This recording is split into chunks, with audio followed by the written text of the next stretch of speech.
Mr. Speaker, the Prime Minister of the Republic of India.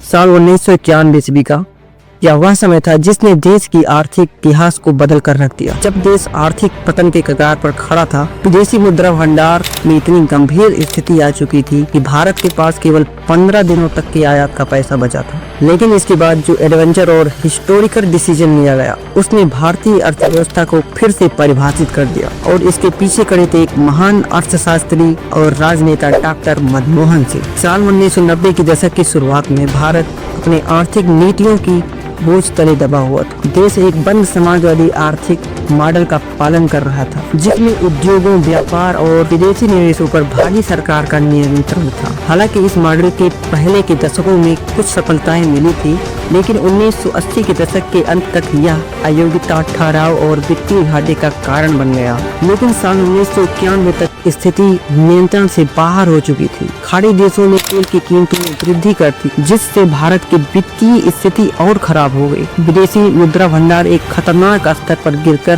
केवल 1.2 billion dollar रह गया, जो कि केवल 2 सप्ताह के आवश्यक आयात जैसे तेल, भोजन आदि के लिए ही रह गया। डिफॉल्ट का खतरा मंडरा रहा था और भारत का आर्थिक साख दांव पर लगा हुआ था। इस संकट के बीच प्रधानमंत्री पीवी नरसिम्हा राव के नेतृत्व में एक नई सरकार का गठन हुआ और स्थिति की गंभीरता समझते हुए डॉक्टर राव ने डॉक्टर मनमोहन सिंह को वित्त मंत्री नियुक्त किया। डॉक्टर मनमोहन सिंह भारतीय रिजर्व बैंक के पूर्व गवर्नर और एक अर्थशास्त्री थे और मनमोहन सिंह ने जब पदभार संभाला तो उनके सामने तमाम विशाल चुनौतियां खड़ी थी और देश अंतर्राष्ट्रीय दायित्व को पूरा करने की असमर्थता के कगार पर पहुंच चुका था। और तत्काल आपदा को टालने के लिए वित्त मंत्री की सलाह यानी डॉक्टर मनमोहन सिंह जी की सलाह पर इंडियन गवर्नमेंट ने बैंक ऑफ इंग्लैंड में 47 टन गोल्ड और बैंक ऑफ स्विट्जरलैंड में 20 टन गोल्ड गिरवी रख दिया। और जुलाई 1991 ईस्वी में डॉक्टर मनमोहन सिंह ने भारत की संसद में एक हिस्टोरिकल बजट प्रस्तुत किया, जिसने भारत की आर्थिक उदारीकरण की नींव रखी। Some disincentive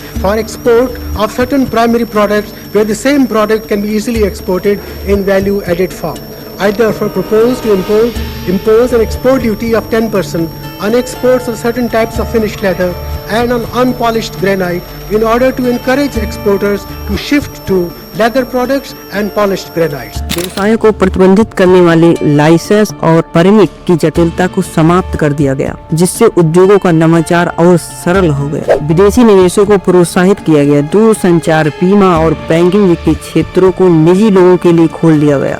भारतीय रुपयों का अवमूल्यन किया गया ताकि निर्यात की जटिलता बनी रहे और विदेशी निवेश आकर्षित हो। आयात शुल्क को कम कर दिया गया ताकि भारत वैश्विक अर्थव्यवस्था में शामिल हो सके। आर्थिक व्यवस्था ऐसे संकट में पहुंची थी जैसा संकट स्वतंत्र भारत के समूचे इतिहास में देखने को नहीं मिला था।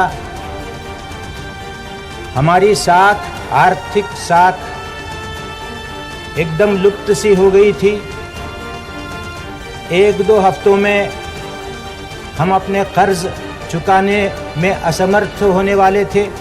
टैक्स सिस्टम को सरल बनाने के लिए विभिन्न प्रकार के कदम उठाए गए और ये सुधार केवल तत्काल संकट का समाधान नहीं था, यह भारत की अर्थव्यवस्था को भविष्य में ले जाने के लिए बनाया गया। डॉक्टर मनमोहन सिंह को अक्सर कम शब्दों वाला व्यक्ति कहा जाता है, लेकिन ये राष्ट्र की भलाई के लिए हमेशा समर्पित रहे। इनका जन्म 26 सितंबर 1932 को पाकिस्तान के घर में हुआ। उन्होंने बड़ी विनम्रता से शुरुआत की और दुनिया के सबसे सम्मानित अर्थशास्त्रियों और राजनेताओं में से एक बनने का सफर तय किया। उनके कार्यकाल के दौरान राजनीतिक दबावों और विवादों के बावजूद भी उनकी व्यक्तिगत ईमानदारी कभी सवालों को घेरे में नहीं आई। 1991 का आर्थिक सुधार बिना चुनौतियों का नहीं था। रुपयों का मूल्यन, सब्सिडी की कटौती से अल्पकालिक कठिनाइयां तो हुई, लेकिन इन उपायों से भारत को आर्थिक शक्ति के रूप में उभरने का मौका मिला। आज भारत का IT क्षेत्र, बढ़ते स्टार्टअप और बढ़ता मध्यम वर्ग उसी महत्वपूर्ण वर्ष को लिए गए निर्णयों का प्रत्यक्ष परिणाम है। लेकिन आज की सरकार में जो वित्तीय मंत्री यानी निर्मला सीतारमण जी हैं, क्या ये मध्यम वर्ग को आगे बढ़ने देना चाहती हैं या नहीं, ये कमेंट में आप जरूर बताएं। अगर 1991 ईस्वी में निर्मला सीतारमण वित्त मंत्री बनी होती तो क्या भारत की अर्थव्यवस्था आज यहाँ पर होती या इससे आगे गई होती?